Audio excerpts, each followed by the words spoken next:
يعمل سوءا أو يظلم نفسه ثم يستغفر الله।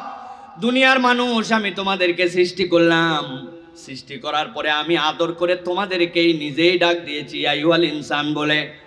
আরবির পণ্ডিতরা বলতেছেন যে ইনসান বলে আল্লাহ মানুষকে ডাক দিলেন।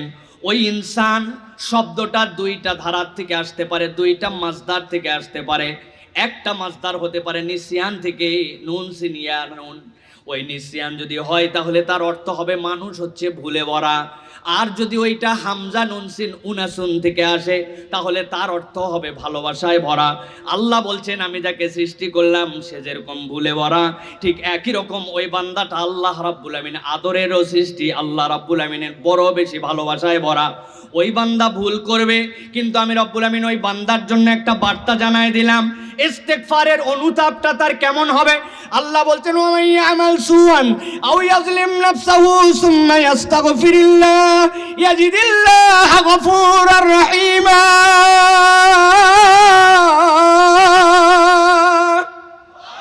আমার আল্লাহ বলছেন ও দুনিয়ার মানুষ, তোমার যত ভুল থাকুক না কেন, ওয়ামান ইয়ামাল সুআন, যদি তোমার ভুল হয়ে যায় আও ইয়াজলিম নাফসাহু, অথবা নিজের উপরে সে জুলুম করে ফেলে তার নফসের উপরে, আল্লাহ বলছেন ওই বান্দার জন্য সাথে সাথে কাজ হবে সুম্মা ইস্তাগফিরিল্লাহ, আল্লাহর কাছে সে একটা অনুতাপের হৃদয় নিয়ে হাজির হবে। আল্লাহ বলছেন যেই না মাত্র ওই বান্দা অনুতাপের হৃদয় নিয়ে হাজির হবে, ইয়াজিদিল্লাহ গফুরার রহিমা, আল্লাহ বলছেন ওই বান্দাটা তার রবকে ক্ষমাশীল পাবে, আর ওই বান্দা আল্লাহকে দয়াদ্র হিসাবে পেয়ে যাবে। সুবহানাল্লাহ।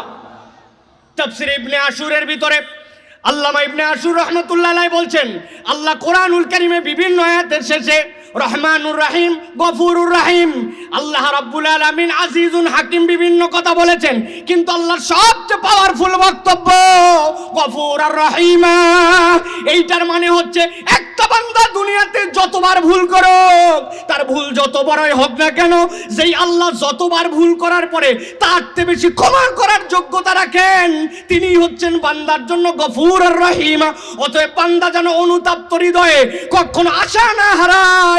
বান্দা যতবার ভুল করবে আল্লাহর কাছে ক্ষমা চাইলে তার অন্তরে বিশ্বাস রাখতে হবে আমার রব আমাকে ক্ষমা করে দিতে পারেন। এই জন্য এক নম্বর মনে রাখতে হবে, ইস্তেগফার মানে অনুতাপ। আমার হৃদয়টা জ্বলে পুড়ে গেছে, আল্লাহ ভুল করছি, কিন্তু তার উপরে আমি অটল অবিচল থাকি নাই, আল্লাহর কাছে আমি ফেরত আসার জন্য রেডি। এইটা হচ্ছে ইস্তেগফারের একটা অর্থ।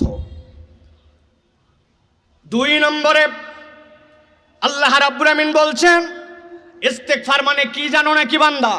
আল্লাহ সূরা নূহের মধ্যে বলেছেন 10 থেকে 12 নম্বর আয়াতের মধ্যে, ক্ষমা চাওয়াটা তোমার এমন হবে প্রাপ্তির বিশ্বাসে। সুবহানাল্লাহ বলেন। কথাটা মনে হয় ক্লিয়ার করে বুঝাতে পারি নাই। আমি আল্লাহর কাছে এমন ভাবে ক্ষমা চাই যে আমার একটা প্রাপ্তির বিশ্বাস আছে, আমার অপরাধ আছে, আমার ভুল আছে, কিন্তু আল্লাহর কাছে আমি এমন ভাবে ক্ষমা চাওয়ার জন্য হাজির হয়েছি আমার আল্লাহ আমাকে ক্ষমা করেই দিবেন। ওর মানেই হচ্ছে ইস্তেগফার। সুবহানাল্লাহ। আল্লাহ রাব্বুল আমিন কোরআনুল কারীমের মধ্যে বলছেন, ফাকুলতু ইস্তাগফিরু রাব্বাকুম ইন্নাহু কানা গফফারা ইরসিলুস সামা আলাইকুম মিদরারা ওয়া ইউমদিদুকুম বিআমওয়ালিন ওয়া বানিনা ওয়া ইয়াজআল লাকুম জান্নাতি ওয়া ইয়াজআল লাকুম আনহারা।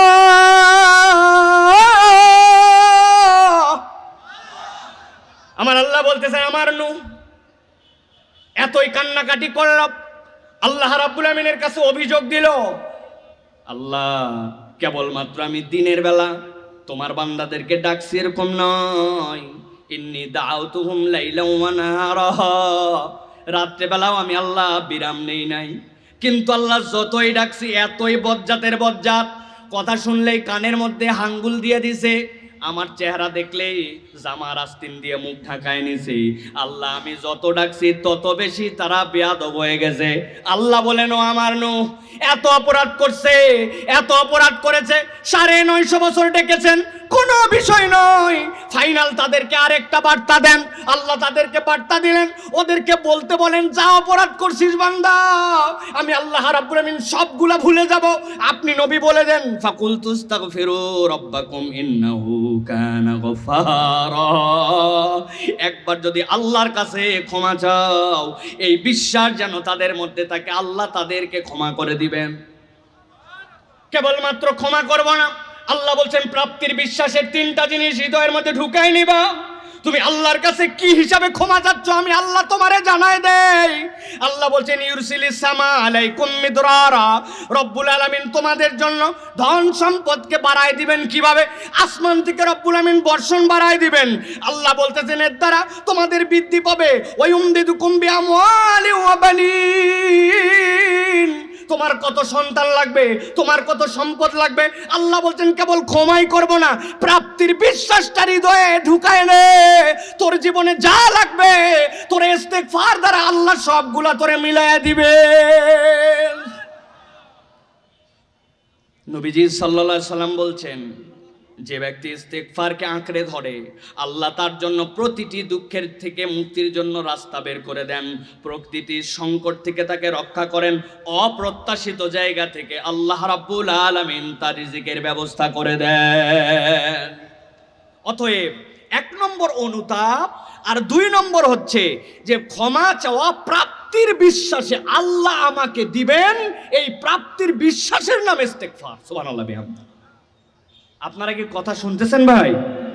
আপনাদেরকে কিন্তু আমি ভালো করে দেখতে পাচ্ছি না, এটা ভিন্ন রকম স্টেজ, এই জন্য আপনারা আমাকে দেখছেন কিন্তু আমি আপনাদেরকে এত ভালো দেখতে পাচ্ছি না।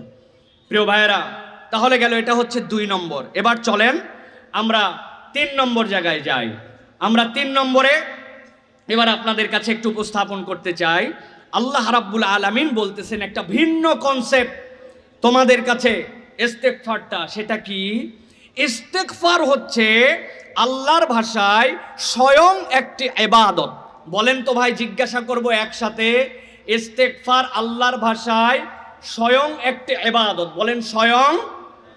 সবাই বলে না, ওই যে পেছনে ভাই বহুত তো বাদাম টাদাম খাইলেন ভাই, চটপটিওয়ালারা তো অনেক বেচলো, কোরআনের কথার থেকে একটু কথা শুনে যান।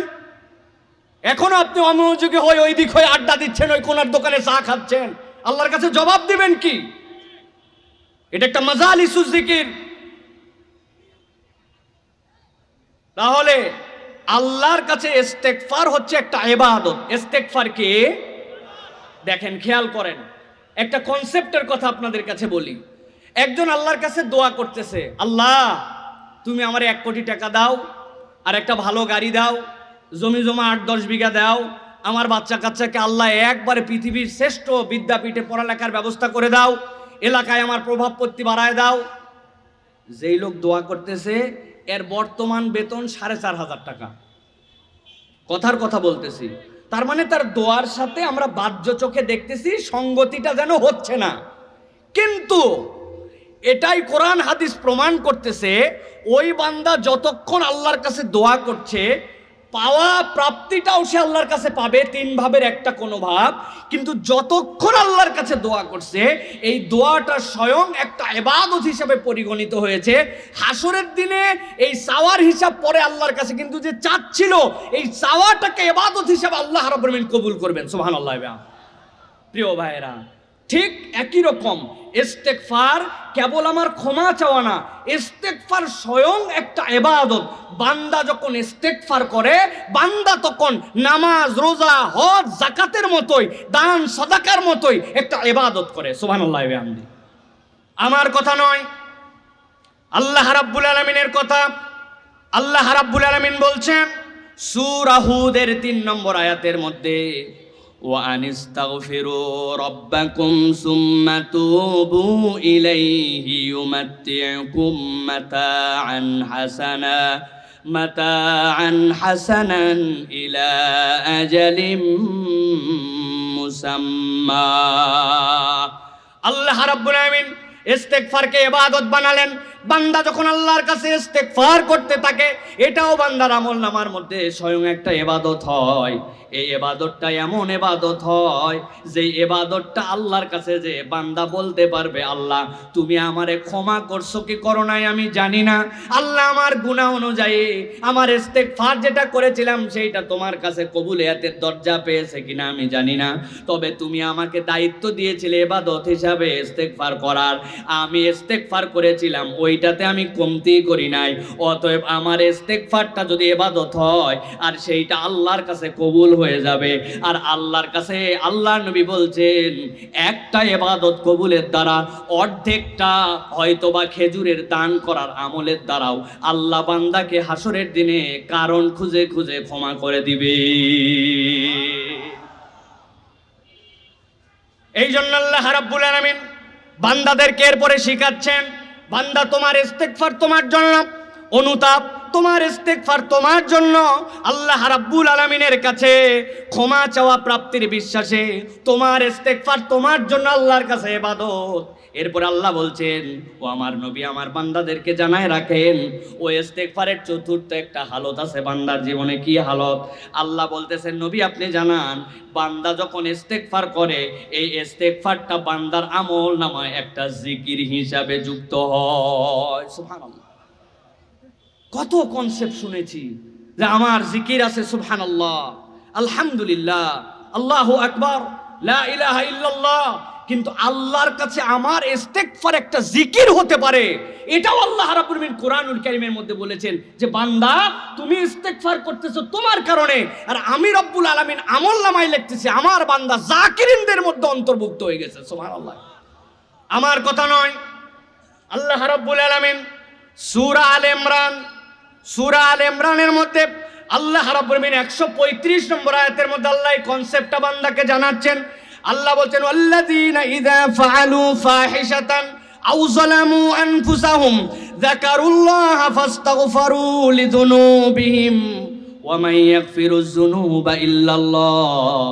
আল্লাহ বলছেন ও আমার বান্দা রে, তোর অপরাধ হয়ে গেছে, তোর ভুল হয়ে গেছে, অথবা কোনো ফাহেসা তোর দ্বারা হয়ে গেছে, অন্যায় হয়ে গেছে, নিয়ত করছিলাম মোবাইল আর খারাপ কিছু দেখবো না, কিন্তু হঠাৎ করে আল্লাহ আবার ফাহেসার মধ্যে চলে গেছি, রাস্তায় বের হওয়ার সময় নিয়ত করে চক্ষু নিচে নামায় যাব, কিন্তু চক্ষু তোলার পরে চোখের গুনাহ হয়ে গেছে, কানের গুনাহ হয়ে গেছে, আল্লাহ আমি ফাহেসা করে ফেলেছি।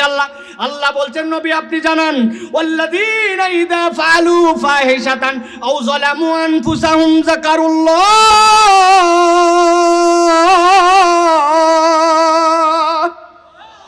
ওই বান্দাগুলার যখনই মনে হয়েছে আল্লাহ আমার গুনাহ হয়ে গেছে, আল্লাহর স্মরণে চলে আসছে, আল্লাহ বলছেন ফাস্তাগফিরু লিযুনুবিহিম, তুমি আল্লাহর কাছে তোমার গুনার জন্য ইস্তেগফার করেছো, ওয়া মান ইয়াগফিরুয যুনুবা ইল্লাল্লাহ, আল্লাহ ছাড়া তোমারে কেউ ক্ষমা করতে পারে না। বান্দা আল্লাহর তোর গুনাহ ক্ষমা করবে, কিন্তু বান্দা তোর এই ইস্তেগফারটুকু আল্লাহর কাছে জিকির হিসাবেও লেখা হবে। সুবহানাল্লাহ, আল্লাহ রাব্বুল আলামিন লালে লাল করে দিচ্ছেন বান্দাকে, বান্দা তুই পাবি আর পাবি, তোর পাওয়ার কোনো শেষ নাই। অতএব আমাকে মনে রাখতে হবে আমার ইস্তেগফার কেলে ক্ষমা চাওয়া না, আমার ইস্তেগফার আল্লাহর কাছে জিকির হিসাবে পরিগণিত। সুবহানাল্লাহ। প্রিয় ভাইয়েরা, এটা গেল আমাদের জন্য 4 নম্বর পয়েন্ট। 5 নম্বরে আল্লাহ রাব্বুল আলামিন বলছেন উম্মতকে জানান আমার হাবিব, ইস্তেগফার হবে এই বান্দাদের জন্য শক্তি অর্জনের হাতিয়ার। আরেকবার বলি, ইস্তেগফার হবে এই বান্দাদের জন্য শক্তি অর্জনের হাতিয়ার। বলেন তো ভাই, কি অর্জনের হাতিয়ার? বাম পাশের কথা শোনা যাচ্ছে না, কি অর্জনের হাতিয়ার? এখন কনসেপ্টটা বুঝেন। আমার শক্তি নাই, শক্তি কত ধরনের হতে পারে? শক্তি হতে পারে শারীরিক, শক্তি হতে পারে মানসিক, শক্তি হতে পারে আমার জন্য সামরিক, শক্তি হতে পারে আমার জন্য দেশি বিদেশি বিভিন্ন ধরনের প্রতিরক্ষা কেন্দ্রিক, শক্তি হতে পারে আমার যেখানে ঘুম জাগা লাগবে ওইখানে ঘুম জাগা কেন্দ্রিক, শক্তি হতে পারে যখন আমাকে আরাম করতে হবে ওই আরামটা নিরাপদের যেন হয়। শক্তির লেভেলের কোনো শেষ নাই, নানান কনসেপ্ট আমাদের জন্য শক্তির আছে। আল্লাহ বলছেন বান্দা তুমি কি তোমার শক্তি অর্জন করতে চাও? তাহলে এই ইস্তেগফার তোমার জন্য শক্তি অর্জনেরও হাতিয়ার হবে। কেমনে? আল্লাহ রাব্বুল আলামিন বলছেন সূরা আলে ইমরান 147 নম্বর আয়াত, আল্লাহ বলছেন, ও আমার হাবিব, আপনার কাছে আমি রব্বুল আলামিন আপনার উম্মতের জন্য জানাই দিলাম, ওয়ামা কানা কওলাহুম ইল্লা আন ক্বালু রব্বানা ইগফির লানা যুনুবানা ওয়া ইসরাফানা ফি আমরিনা ওয়া সাব্বিত আকদামানা ওয়ানসুরনা আলাল কওমিল কাফিরিন। এক শ্রেণীর লোক আল্লাহর রাস্তায় জিহাদের জন্য বেরিয়ে গেছেন। জিহাদের জন্য বেরিয়ে যাওয়ার পরে তাদের সংখ্যার নগণ্যতা, তাদের যে সকল অস্ত্র নিয়ে তাদের সামনে যে মোকাবেলা করবেন এরকম শক্তি তাদের নাই। কিন্তু ওই মানুষগুলা যখন আল্লাহ রাব্বুল আমিনের কাছে নিজেদের নিবেদন করতেছেন, ওই নিবেদনটা আল্লাহর কাছে এত পছন্দ হয়েছে, আল্লাহ কোরআনুল কারীমের মধ্যে ওই মানুষগুলার কথাকে রিপিট করে তুলে ধরেছেন। আল্লাহ বলছেন, ওয়ামা কানা কওলুহুম ইল্লা আন ক্বালু রব্বানা ইগফির লানা যুনুবানা ওয়া ইসরাফানা। ওই রব্বুল আলামিন, আমরা তোমার কাছে কিছুই বলি নাই, শুধু এই কথাটুকুই বলেছে, হে আমাদের পালনকর্তা, আপনি মোচন করে দেন আমাদের গুনাহগুলো, আর যা যা আমরা বাড়াবাড়ি করেছি ওই বাড়াবাড়িগুলো আপনি মেহেরবানি করে আমাদের থেকে দূর করে দেন। আল্লাহ রাব্বুল আলামিন বলছেন, এই কথার পাওয়ার কি তোমরা জানো নাকি? ওই বান্দাগুলো এইটা বলার পরে আল্লাহর কাছে নিবেদন করেছে, ও রব্বুল আলামিন, ওয়াসাব্বিত আকদামানা ওয়ানসুরনা আলাল কওমিল কাফিরিন। রব্বুল আলামিন, আপনার কাছে আমাদের ফরিয়াদ, যেই কাফেরদের বিপক্ষে আমরা দাঁড়াচ্ছি তাদের বিপক্ষে দাঁড়ানোতে আমাদের পা যেন কখনো হড়কায় না যায়, আপনি আমাদের হিম্মতকে বাড়ায় দেন। আল্লাহ রাব্বুল আলামিন এই বান্দাগুলার ঈমানের হিম্মত এমন বাড়িয়েছিলেন, ইসলাম কখনো সংখ্যাধিক্য নিয়ে বিজয়ী হয় নাই। ইসলামের সংখ্যা কম ছিল, অস্ত্রবল কম ছিল, কিন্তু ঈমানের দাপটে মুসলমানরা পৃথিবীতে বিজয়ী হয়েছে, ঠিক কি না? ওরা আজকেও আমাদেরকে নানান ধরনের ভয় দেখায়, ব্যালিস্টিক মিসাইলের ভয় দেখায়, নানান ধরনের কার্যক্রমের ভয় দেখায়। আমার আল্লাহ রাব্বুল আলামিনের এই দেওয়া ঈমানি বলে যদি আমরা একবার বলিয়ান হতে পারি, দুনিয়ার কোনো শক্তি নাই ঈমানদারের সামনে দাঁড়াবে। কেননা ঈমানদাররা দুনিয়ায় বাঁচে যতটুকু এইটুকু বোনাস, সে জানে শাহাদাতের মৃত্যুর থেকে উত্তম মৃত্যু আমার জন্য কিচ্ছু নাই। এই দুনিয়ার জীবনকে তুচ্ছ করে আল্লাহর দিকে যে ঝাঁপায় পড়তে পারে, ওই মানুষের জীবনের পরোয়া থাকে না। আর ওই মানুষ যদি আল্লাহর নামে, আল্লাহর দেওয়া শক্তিতে একবার বলিয়ান হতে পারে, এই পৃথিবীতে ইনশাআল্লাহ ইসলামের বিজয় আবার হবে। এটাকে রুখে দেওয়ার শক্তি এই পৃথিবীর কোন শক্তির নাই, ঠিক না?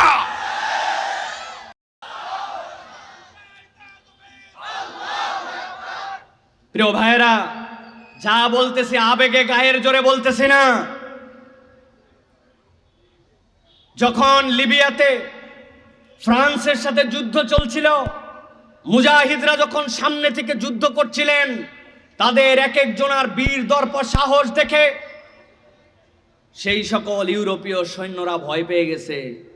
দেখছে গেরিলা যুদ্ধে সম্মুখ লড়াই আর এদের সাথে পারা যাবে না। ইতিহাস থেকে বলছি আপনাদের কাছে, তারা সিদ্ধান্ত নিয়েছে এরপরে হেলিকপ্টার গানশিপ থেকে উপর থেকে গুলি করে করে তাদেরকে মারবে।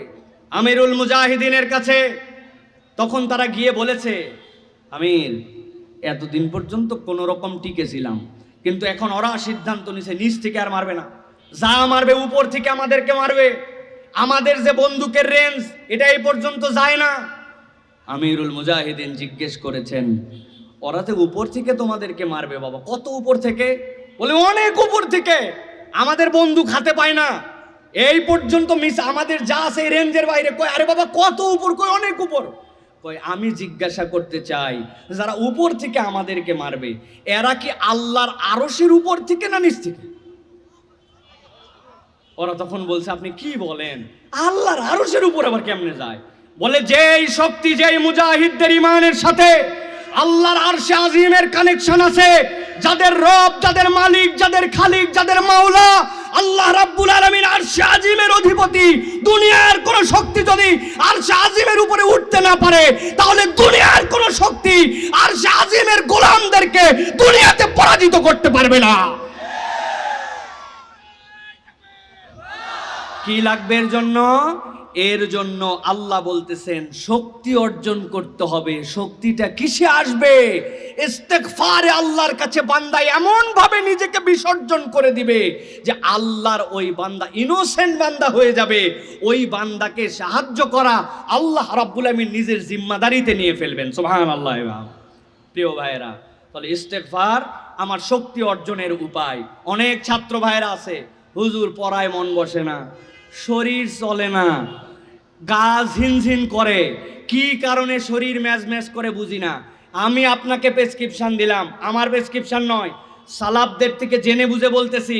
তারা বলতেছেন 70-এর উপরে 71 বার হলেও তুমি দিনে ইস্তেগফার করো। জিজ্ঞাসা করছে 71 কেন? বলছে আল্লাহর নবী সাল্লাল্লাহু আলাইহি সাল্লাম 70-এর উপরে করতেন। যার আমলনামায় কোনো গুনাহ লেখা হয় নাই, মাসুম, তিনি 70 করলে আমার তো 100% কোটি কোটি গুনাহ। তুই অন্তত নবীর থেকে একবার বেশি কর। এই আমল কেউ যদি 21 দিন করে, তার শরীর ঝিমানি, গা চলে না, বল পাই না, এনার্জি পাই না, কাজে ভাল লাগে না, আল্লাহ তার মধ্যে থেকে এই ফিলিংস দূর করে দিবেন ইনশাআল্লাহ। প্রিয় ভাইয়েরা, ইস্তেগফার এটা হচ্ছে আমাদের শারীরিক শক্তি অর্জনের হাতিয়ার। আমার সময় শেষ মোটামুটি। আমাদের শিল্পীরা চলে আসছে না? আলহামদুলিল্লাহ। চলুক তো আমি জানি ভাই, আবার চালানো আছে, খালি চলুক না, চালানো আছে। কিন্তু আমি আর একটা পয়েন্টের কথা বলবো আপনাদের কাছে, 5টা আজকে বলবো ইনশাআল্লাহ। 5টা বলেছি, 6 নম্বর আর একটা পয়েন্টের কথা আজকে বলে আমি শেষ করে দিব। এরপরে আমাদের শিল্পীরা আসবে ইনশাআল্লাহ। আবার আপনাদের সাথে যদি ইনশাআল্লাহ দেখা হয়, কথা হবে আগামী সম্ভবত 22 তারিখে আশপাশে কোথাও, ওই যে আমাদের আব্দুল কুদ্দুস ভাই এখানে কোথায় যেন একটা দাওয়াত নিছে, এখানে আসবো ইনশাআল্লাহ। আপনাদের সাথে দেখা হবে, ভালোবাসা বিনিময় হবে। আজকে আমাদের ঢাকা থেকে শিল্পীরা আসছে, এদের কিছু গজলও আজকে আমাদের শোনার দরকার আছে, ঠিক কি না? অতএব তাদেরকে আমরা আর কষ্ট দিব না। আমি আপনার ঘরের ছেলে, বাড়ির ছেলে। আবার আপনাদের সাথে দেখা হবে ইনশাআল্লাহ। সর্বশেষ একটা পয়েন্টের কথা আপনাদের কাছে বলবো প্রিয় ভাইয়েরা, সেটা হচ্ছে ইস্তেগফারের কনসেপ্টটা হচ্ছে নিজেকে মালিকের কাছে ন্যস্ত করা। আমি এক বাক্যে আপনাদের কাছে জানতে চাবো, আপনারা উত্তর দিবেন। নিজেকে কার কাছে ন্যস্ত করা? আল্লাহর ওয়াস্তে একটা জবান বন্ধ রাখেন, একবার অন্তত সাড়া দেন, একবার। আল্লাহর কাছে নিজেকে কার কাছে সমর্পণ করা? আমি এমনি এমনি এই কথা বলি নাই, এটার একটা কারণ আছে। এই মালিকের কাছে নিজেকে যে সমর্পণ করব, যার মালিক নাই তার কেউ নাই। আমরা একটা গল্প শুনছিলাম, গল্পটা আপনাদের কাছে বলি। সুন্দরবনের পাশে একটা গ্রাম আছে, ওই গ্রামে কিছু পাড়া মহল্লা আছে। এক লোক একটা গরু পালে, এই গরুটা আবার একটুখানি ব্যাককল টাইপের, ওর কাজই হচ্ছে খালি খুঁটা তুলে দৌড় দেওয়া। আপনার এরকম গরু দু একটা দেখছেন না ভাই? খুঁটা তুলে দৌড় দেয়, খালি আপনি যতই খুঁটা গাড়েন ও মানে না, দড়ি ছিঁড়ে ফেলায়, আছে না ভাই? এখন এক গরু খুঁটায় ছিঁড়ে গেছে, যেয়ে পুকুর একটা দেখছে, পুকুরের পাশে অনেক পানা দল। আমাদের নওগাঁর লোক বুঝবে, এইটা বাইরে ভাষা বললে মুশকিল, এখানে দল পানা আমরা চিনি না ভাই? ও পানা খাইতে শুরু করছে, পানা খাইতে খাইতে আস্তে করে আগায়, কিন্তু ঘটনা ভিন্ন।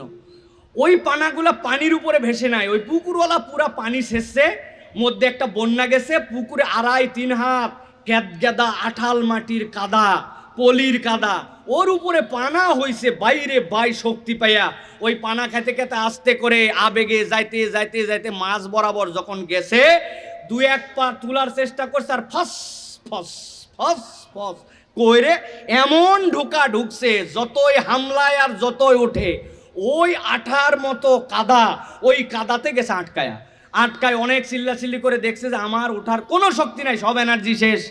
কিন্তু মনে মনে চুপ করে আছে যে আমাকে তো খুঁজবে আল্লাহ দিলে, দেখা যাক সন্ধ্যাবেলা কি হয়। হয়তো একটু কপালে পেড়া আছে, কিন্তু মালিক তো আমার একটা আছে, দেখি কি হয়। অপেক্ষা করতে করতে ঠিকই মালিক খুঁজতে গরু নাই, এত বড় গরু, দামি গরু, খুঁজে আইসে দেখে মরার জায়গা পাই নাই, পুকুরের ভিতরে পানার ভিতরে 4 পা আটকায়া বেচারি কেলায় পড়ে আছে। যাবে কোথায়? মালিক আস্তে আস্তে করে ওই মাল কাচ্চা মাইরা হাতে একটা লাঠি নিয়ে পুকুরের অর্ধেক যাই আগেই কয়টা দাম লাগায় দিছে। ব্যাককল, খাওয়ার জায়গা পাস নাই, গলার দড়ি ছিঁড়ে এই জায়গায় মরতে আইছিস। এরপরে গলার মধ্যে দড়ি লাগায় আরো 4-5 জনের ডাক দিছে, বাবা এ তো উঠবে না, স্বাভাবিকভাবে টাইনে উঠা। টাইনে ওরে যখন উঠাইছে গলা ছিলে গেছে, আইরে কষ্ট, গরু চিল্লা পাল্লা, উপরে নিয়ে এসে আরো 5-7টা বাড়ি দিয়ে ব্যাককল, খাওয়ার জায়গা পাস নাই। এরপরে বাড়িতে নিয়ে এসে আস্ত করে গা গোসল করায় দোয়ায়া গোয়ালের মধ্যে উঠাইছে। ওই যে গরু এইসা মায়ের খাইলো, এইসা গলা ছিলে গেল, কিন্তু তারপরেও পুকুরের মধ্যে থেকে উঠছে, কেননা ওই জানতো যে ওর একজন মালিক আছে, কিছু মায়ের ধোলাই হলেও তারে ছাইরে দিবে না, খুঁজে খাইছে তুলে নিবে। কথা কথা ঠিক ওই পুকুরেই ওই রাত্রে ধরেন একটা আজব ঘটনা ঘটছে। এক হরিণকে সন্ধ্যার দিকে টার্গেট করছে, করে অনেকক্ষণ ধরে বাঘ মামা চুপচাপ বসেছিল। থাকতে থাকতে যখন রাত গভীর, চাঁদনি রাত, ও দেখছে হরিণ এদিক দিয়ে পার হইছে, ও চিন্তা করছে এক ঝাপে টার্গেট, ওই পারে যায় ধরবো, কিন্তু মধ্যে যে এত বড় একটা ডোবার মতো খেয়াল তাক মাপ বোঝে নাই, এক লাফ উপর থেকে যায় ধাপ করে পড়ছে ওই পুকুরের মধ্যে। পরে তো বাঘের শক্তি অনেক, ওঠার চেষ্টা, লাফানো, পার হয়ে যাব বলে এরকম করতে করতে আঠা এইসা লোম কাপড় মানে ওর চামড়া সব ধইরা ওই আর উঠতে পারে নাই। এমন জোরে জোরে দুইটা ডাক দিছে, এলাকার লোক দরজা জানলা সব বন্ধ করে রাখছে যে বাঘ পড়ছে, বাঘ পড়ছে, কার কপালে আজকে মৃত্যু আছে। আতঙ্কে সারা রাত দরজা খিল্লাটি দিয়ে মানুষ সকালবেলা পার করছে, দেখে বাঘের শব্দ নাই। একজন দুইজন সাহস করে বের হইছে যে বাঘের চিহ্ন টিহ্ন আছে কিনা, কোথায় লুকায় আছে কিনা। দেখতে দেখতে হঠাৎ একজন বলছে, এই বাঘ যেটা গতকালকে ডাকছিল পুকুরের মধ্যে আটকাইছে, এমন কাদা এমন পানি, সেই জায়গায় যায় জংলা মংলার মধ্যে আটকাই গেছে, বাঘ আর উঠতে পারে নাই। এক কথা দুই কথা সবাই লোক আসছে, কেউ বাঁশ, কেউ কঞ্চি, কেউ বাতা হাতা, যার কাছে যা ছিল আইনে বাদ দাম দাম মার।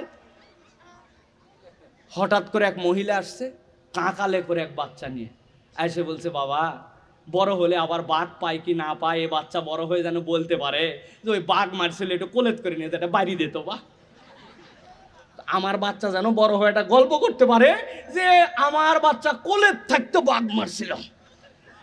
লোকজন চিন্তা করছে এত বড় আশা যেহেতু করছে, দে ওই বাচ্চাকে নিয়ে যাও, এটা বাড়ি দিছে, দিয়ে পিটায়া ফাটায়া বাঘ শেষ। ভালো করে বোঝার জন্য বলতেছি প্রিয় ভাইয়েরা, এটা যদিও একটা গল্প, কিন্তু একটু বুঝেন, মার খাইছে, গলা ছিলে গেছে, পথে বিপদে পড়ছে, কিন্তু জানে তার একটা মালিক আছে দুনিয়াতে, ওই মালিক তাকে উদ্ধার করে নিয়ে আসছে। এত শক্তি, এত পাওয়ার, এত গরম, যার হুঙ্কারে সারা রাত মানুষ আতঙ্কে ছিল, আটকায় গেছে। মানুষ তারে আর কেউ মালিক মানে নাই, এই জন্য পিটায়া তারে মেরে ফেলছে। আমি বুঝাতে চাই, আমাদের সবচেয়ে বড় শক্তির নাম হচ্ছে আমরা যদি বিশ্বাস করি যে আমাদের জীবনে একজন মালিক আছে, ওই মালিকের কাছে নিজেকে সমর্পণ করার নাম হচ্ছে ইস্তেগফার। বান্দা যখন ইস্তেগফার করে তার আর কোনো অস্তিত্ব থাকে না, বান্দা তখন নিজেকে আল্লাহর কাছে সমর্পণ করে দেয়, ঠিক না? আমার আল্লাহ রাব্বুল আলামিন বলছেন সূরা আরাফ 23 নম্বর আয়াত, এখানে জানেন এরকম কেউ নাই। এই আয়াতের তাফসীর যদি পড়েন, আমি 6-7টা তাফসীর দেখেছি, শুধুমাত্র আপনাদের কাছে একটা কনসেপ্টের কথা বললাম। রব্বানা যালামনা আনফুসানা ওয়া ইল্লাম তাগফির লানা ওয়া তারহামনা লানাকুনান্না মিনাল খাসিরিন। সবাই একবার পড়েন একসাথে, রব্বানা যালামনা আনফুসানা ওয়া ইল্লাম তাগফির লানা ওয়া তারহামনা লানাকুনান্না মিনাল খাসিরিন।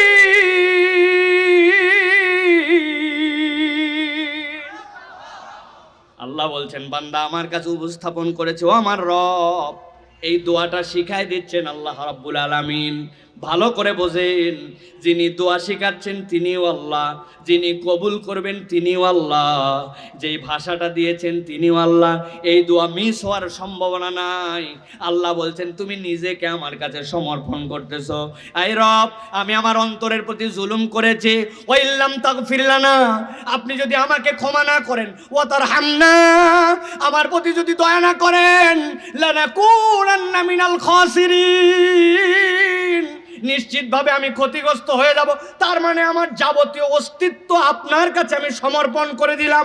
বান্দা যদি জেনে বুঝে ইস্তেগফারের এই গুরুত্ব বুঝে আল্লাহর কাছে একবার সমর্পণ করে দিতে পারে, আল্লাহ বলেন বান্দা তোর তো আর কোনো মালিক নাই, তোরে যদি একটু পিটানা পাটানাও দেওয়া লাগে, দুনিয়ায় যদি পরীক্ষাও দেওয়া লাগে, তোর জন্য যদি সাময়িকভাবে জাহান্নামের আযাবও লাগে, কিন্তু বান্দা তুই ভয় পাস না, মালিক কখনো তার গোলামকে ছেড়ে দিবে না। আমিও তোর জন্য দায়িত্ব দিলাম, এই ইস্তেগফারের কারণে আমি তোকে মাফ করে দিয়ে জান্নাতে তোরে ঢুকায়া দিব। কিন্তু ওই ইস্তেগফারটা কেবল ঠোঁটের কথা হবে না, ওইটা এইরকম হবে না যে আমি কেবলমাত্র আল্লাহর কাছে ফেক একটা আল্লাহর কাছে আমি সরি বললাম, ফেক সরি হবে না, ওইটা হৃদয় থেকে আসবে, মুখে স্বীকারোক্তি থাকবে, ভবিষ্যতে করব না তার প্রতি একটা প্রতিজ্ঞা থাকবে। বান্দা মালিকের কাছে এইভাবে ন্যস্ত হয়ে যেতে হয়। এই জন্য প্রিয় ভাইয়েরা, ইস্তেগফারের হালতগুলো আপনারা বোঝার চেষ্টা করেন, নিজেকে আল্লাহর কাছে আবার আমরা আরেকবার ফেরত নিয়ে আসি। গুনাহ হয়ে গেছে, অপরাধ হয়ে গেছে, ভুল হয়তো হয়ে গেছে, চলার পথে, বলার পথে, শোনার পথে, ঘাবড়ায়েন না, রহমানুর রহিম আল্লাহ বান্দাকে ক্ষমা করে দিতে চান। কিন্তু আমি কি বুঝে আল্লাহর কাছে সমর্পিত কিনা, এইটা হচ্ছে আল্লাহর কাছে জিজ্ঞাসা এবং দেখার দিক। আল্লাহ যেন আমাদেরকে আল্লাহর প্রকৃত গোলাম হওয়ার তৌফিক দান করেন। আজকে যে কথাগুলি বললাম, আমাকে যেন সবার আগে আমল করার তৌফিক দান করেন। এখানে আমার বিভিন্ন পর্যায়ের ওস্তাদবৃন্দ আছেন, আমার বিভিন্ন পর্যায়ের মান্যবর ব্যক্তি পর্যায়ে আছেন, সকলের প্রতি কৃতজ্ঞতা জানাচ্ছি আবারও আমি, যে আপনারা আজকে চমৎকার আয়োজনে এইরকম প্রাণদীপ্তভাবে সাড়া দিয়েছেন। আমরা যেন এটা কন্টিনিউ করতে পারি, এই জন্য আপনাদের দোয়া চাই, আপনাদের ভালোবাসা চাই। আমাদের ভুল হয়ে থাকলে আপনারা সেগুলো দেখাই দিবেন, ধরাই দিবেন, আমরা দেখবেন কোনো আর্গুমেন্ট ছাড়া এটাকে ইনশাআল্লাহ স্বীকার করে নিব। তবে ভালো কোনো কাজের দাবি নিয়ে গেলে আপনাদেরকে আমাদের সহযোগিতা করতে হবে। রাজি আছেন? হাত তুলতে হবে সকলে। টাকা পয়সা চাই নাই ভাই যে 1000 টাকা করে সকলকে দিতে হবে, আমি জানি এই কথা বললেও আপনারা দিবেন, চাবো না, কিন্তু হাত তুলে আল্লাহকে বলেন যে ইনশাআল্লাহ ভালো কাজের সাথে আমরা আছি ইনশাআল্লাহ। আগামীর নৌকা কোনো খারাপ মানুষের নৌকা হবে না, আগামীর নৌকা হবে ইসলামের পক্ষের নৌকা, আল্লাহর দ্বীনের পক্ষের নৌকা, ঠিক না? অথবা এটার শপথ নিতে হবে, এখানে কোনো মাদক আসক্ত কার্যক্রম চলবে না, এখানে কোনো অন্যায় চলবে না, বেহায়াপনা চলবে না, নাচ গানের আসর চলবে না, আল্লাহ বিরোধী কোনো কার্যক্রম চলবে না। আল্লাহর আইনের বিরোধিতা যারা করবে তাদেরকে আমরা ইনশাআল্লাহ আগামীর নওগাঁতে আমরা তাদেরকে অবাঞ্ছিত ঘোষণা করব, ঠিক না? সকলকে ভালোবাসায়, সকলকে সাথে নিয়ে আমরা আগামীতে ইনশাআল্লাহ এগিয়ে যেতে চাই। দল মত পার্টি নির্বিশেষে যারাই আল্লাহ এবং আল্লাহ রাসূলের পক্ষে, আমরা সকলকে নিয়ে আগামীর নওগাঁয় চলতে চাই ইনশাআল্লাহ। রাজি আছে তো ইনশাআল্লাহ? আল্লাহ যেন কবুল করেন। সময় একটু বেশি নিয়ে ফেলেছি, এখন আর কোনো দিক হবে না, ডাইরেক্ট আমি ডাক দিচ্ছি, মেহরবানি করে আমাদের আবু রায়হান এবং তার টিম চলে আসবে ইনশাআল্লাহ। আমরা সকলে তাদেরকে একটু সাড়া দিব। আমার বুলেট ভাই, আপনি অডিয়েন্সকে একটু দেখায় দেন, আগে আমাদের টিম উঠবে, আপনি অডিয়েন্সের দিকে আলোর একটু ফোকাস করেন, ওরা রেডি হন।